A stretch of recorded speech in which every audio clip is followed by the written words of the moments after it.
Hello everyone, it's me Era and welcome sa panibagong episode ng buhay ko. Ngayong araw nga ay dumating ang kapatid ko para bumisita at magaya kumain ng lomi.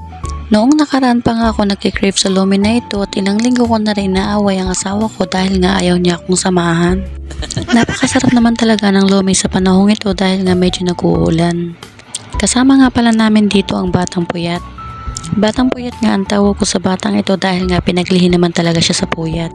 Dito na nga lang namin naisipang maglomi sa Quatox dahil nga napakasarap ng lomi at chami dito. Bukod nga sa para sa akin ay masarap ang lomi at chami dito ay napakarami din talaga naman nilang pamimilian. Umorder na nga ako at naghintay lamang kami ng ilang minuto para sa aming order. Habang nag-aantay nga kami ng order ay parang inaantok na nga ata ang batang puyat na ito. Akala mo nga ay nasa bahay lamang itong kapatid. Maya-maya nga ay dumating na rin ang aming order. Pinaka gusto ko nga kapag naglolomi ay yung sobrang angat, napakarami na kalamansi. Para nga sa mga hindi nakakaalam, ang isa sa specialty ng Batangas ay ang lomi. Napakasarap naman talaga ng lomi lalo na kung papartneran mo ng monay. Pero dahil nga gutom na kami ng mga oras na iyon ay kanin na lamang ang aming ipapartner. Hindi na nga namin pinalagpas ang pagkakataon at kumain na din talaga agad kami. Dito nga ay makikita mo talaga agad kung paano ako magutom. Para sa akin nga ay the best ang lomi dito kumpara sa ibang kainan. At dahil nga ilang linggo na ako nagkikrave sa lomi, tingnan naman ang reaksyon ko dyan habang kumakain. Kung hindi pa nga bigla ang dating at bigla ang ayaw ng kapatid ko ay hindi nga kami makakapaglomi. Para sa amin ay best bonding na nga namin itong magkapatid dahil hindi nga kami mahilig kumain sa labas.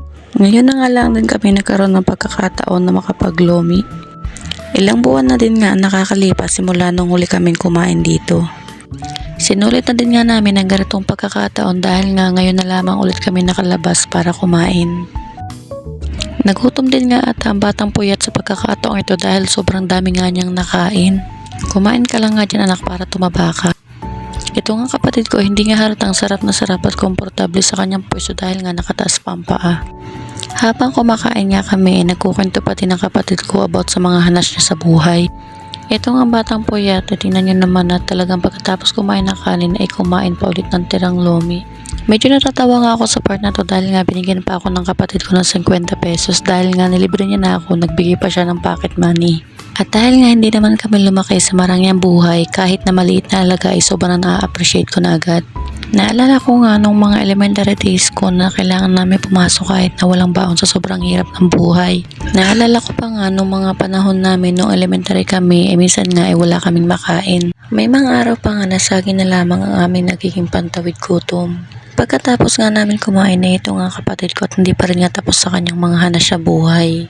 Sabi ko nga sa kanya ito mahana siya at hindi nga namin sila bati. Habang nakikinig nga ako sa kanya, pinababayaan ko lamang siya magkwento about sa buhay niya.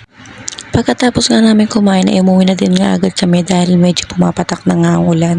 Sobrang nabusog nga kami at tingnan nyo nga ang batang puyat mukhang nag-recharge na naman ang kanyang energy. Hinatid nga lang kami ng aking kapatid sa amin at agad ay umuwi na rin siya sa bahay nila. Yun nga lamang guys, goodbye!